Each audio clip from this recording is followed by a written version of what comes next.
the trial date in the case of George Floyd's death gets closer, prosecutors are calling for brand new charges against the officers accused of killing him. George Floyd is not here. He should be here. He should be alive, but he's not.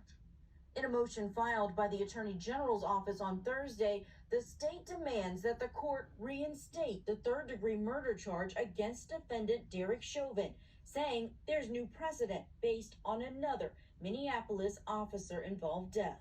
The Mohamed Noor decision that came out from the Court of Appeals just a few days ago is pretty significant in the sense that it suggests perhaps it might be possible to be able to add additional charges in terms of the prosecution.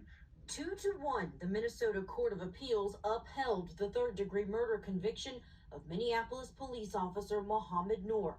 In 2017, Noor fired his gun out of his squad car window, striking and killing Australian native Justine Damond. The encounter happened in a dark alley. Noor and his partner said the unarmed woman startled them. Despite having different facts, University of Minnesota law professor David Schultz says Noor's case impacts Chauvin's. Probably two of the most controversial cases in recent Minnesota history in general, and especially involving police officers, are now completely intertwined together. Chauvin faced 3 charges last year: second-degree unintentional murder, third-degree murder, and second-degree manslaughter. In October, Judge Peter Cahill dismissed the third-degree murder charge, citing Chauvin's use of his knee to restrain Floyd's neck as not being, quote, eminently dangerous to others who were in the area, which the judge says is a requirement under Minnesota law for third. No disrespect to the family, my condolences, but I'm curious to see how this all plays out. Third-degree murder. To a degree, Judge Cahill, who really is a fine judge, he straightened it out by getting rid of the third-degree murder, which never had any business being in there in the first place. They have him charged with unintentional felony second-degree murder arising out of the commission of a felonious assault. That's what it is. It's called felony murder. If you commit a felony on somebody and you don't intend to kill them, but they end up dying, that's unintentional second-degree murder in Minnesota. That analysis is now under scrutiny after the Court of Appeals found Noor committed third-degree murder, even though his death-causing act was directed at a single person. For Attorney General Keith Ellison, this ruling in Noor opens the door for the state to add third-degree murder charges in the case of co-defendants Alexander King, Thomas Lane, and Tou Thao, and resurrect third-degree murder in Chauvin's case, who is set to stand trial alone on March 8th. In the next 30 days, it's just not clear that you're going to be able to resolve one of those cases that could very well impact this trial. Delay. Every time there's a new motion, something, it somehow involves not trying the case. Let's bring in Court TV legal correspondent Julie Janae. 31 days away. Let's keep reminding folks, until that date changes, I'm going with it. So these are two cases, both very high profile. I remember the Noor case when it happened.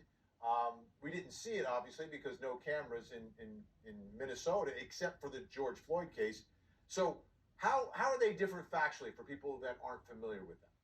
Well, Vinny, really, when you look at these cases and compare them, there's not much factually about the incident that's similar, other than the fact that the defendant in each case is a Minneapolis police officer.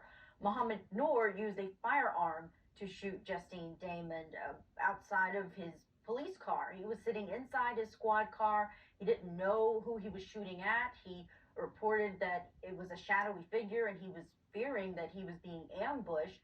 He also wasn't in the process of an arrest. He was there patrolling because Damon had called 911 to report she heard a woman screaming and she thought there might be an assault going on. But he had finished his review, his patrolling, he was with his partner, and he put in his laptop that the coast essentially is clear.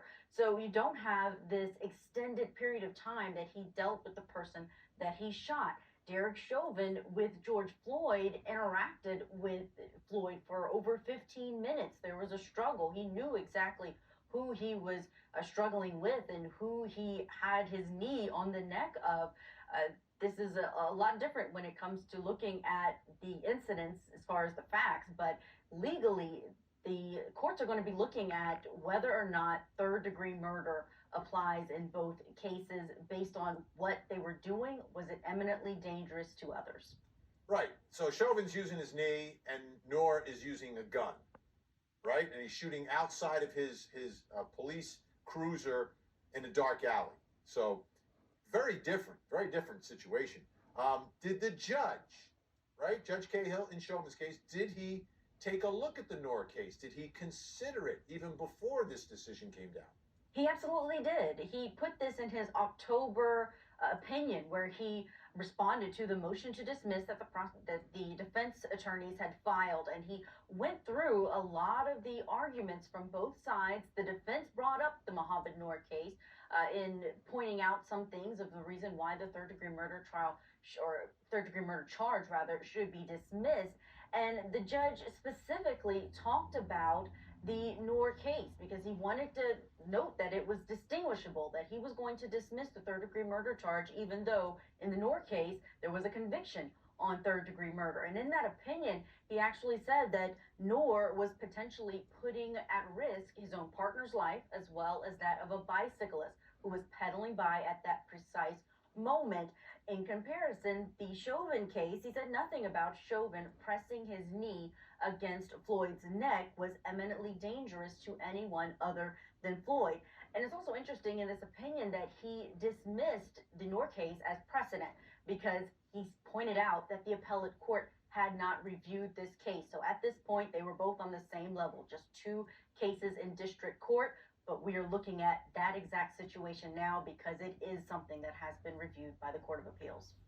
Yeah, but that seems to support the judge. I mean, factually, they are very different. When you're talking about third-degree murder, it's all about potential danger to others. And all those people that were gathered around George Floyd, none of them were in danger. I mean, Chauvin's knee wasn't going anywhere else. It stayed in one place. We saw it. Unfortunately, it stayed in one place for like 9 minutes. So I don't understand this argument unless it's just perhaps another attempt to get everything delayed to, this is what defense attorneys usually do, Julia. They usually muddy up the waters. I've got prosecutors muddying up the waters here. All right, I'll get off my soapbox for a second. 31 days away. Will this impact the 31-day countdown to March 8th? It could. We're looking at this as a motion. Judge Peter Cahill still has to rule on it, whether or not he's going to reinstate the third-degree murder charge for not only Chauvin, but also the three other defendants. He could dismiss that, or he could deny that motion. Then it's possible the Attorney General's office may appeal this. We know we've already got an issue that they have put before the appellate court that's pending there as well. If he does decide to reinstate the third-degree murder charge as requested in the Chauvin case, the Attorney General's office, Keith Ellison, he told the court that he's not going to ask for a continuance on this issue. But he said if the defense decides that they want to continue this case because they need more time to get ready for another charge being added, they won't object. So they're going to put that on the defense to make the decision on whether or not it should be continued over this issue. But there's also the Mohamed Noor case that still could cause a delay. We talked to a University of Minnesota professor of law, David Schultz, who told us that that case is likely going to be appealed to the Supreme Court after that conviction was upheld this week. And because it's going to be under review by a higher court, he thinks that should happen before the Chauvin case goes to trial. Take a listen.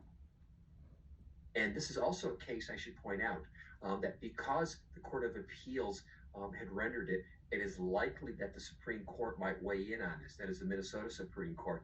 I just mention this because if we've got a live appeal going on in another case involving charges that possibly could also be brought in this case, I think it might cause a problem because we might very well have in the middle of this trial, the Minnesota Supreme Court coming down with a decision that could materially affect what the officers could be charged with or not charged with. Probably two of the most controversial cases in recent Minnesota history in general, and especially involving police officers, are now completely intertwined together, and unsorting them, untangling them is going to be very difficult to do.